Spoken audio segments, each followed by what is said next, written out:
Мен Абдурайым Мурат Алпамышұлы, Шымкент қаласы Қайтпас екі елді мекенінің тұрғынымын.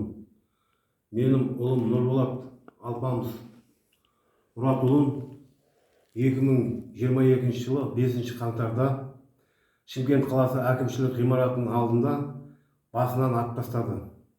Менің балам митингке барған рас, бейбіт митингке барған. Менің баламды полиция атып тастап отыр қазір. Не үшін атып отыр? Қарусыз халықты қандай хаққысы бар атуға? Полицияға атуға рұқсат берген Шымкентте оперативный топ болған екен, жедел штаб. Оның бастығы Шымкент қаласының әкімі Мұрат Айтенов болған. Және қалалық полиция департамент бастығы, МЧС-тің бастығы, тағы да басқа кісілер бастықтар болған. Солар бір ауыздан шешім шығарып, халықты атуға бұйрық берген. Қарусыз халықты атуға бұйрық бергені үшін жедел штабтың басшысынан бастап мүшелерінің бәрін жауапқа тартсын. Және де атқан полициялар анықталып, заң алдында жауап берсін.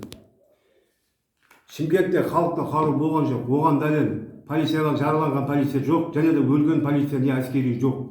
Мен прокуратурада болғанда прокурорға айттым, халықта қару болған болса маған көрсетіп беріңіз. Қане, бір адамның қолында қару бар ма, көрсетіп беріңіз деп едім, көрсетіп бере алмады. Және менің балам ішпеген, шекпеген, оны экспертиза дәлелдеп отыр. Және де менің балам барған рас, ештеңе сындырмаған, бүлдірмеген. Менің баламды 272 статьямен күдікті деп танып отыр. Менің баламды күдікті деп тану үшін прокуратурада қандай да бір дәлел болу керек.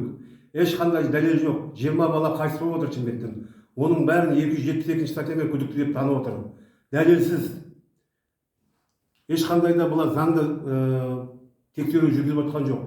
Сол үшін мен дүниежүзілік тәуелсіз тексеру тобының Қазақстанға келуін талап етемін. Және де Европарламенттен кісілер келіп, осының ақ қарасын анықтасын. Соны талап етемін.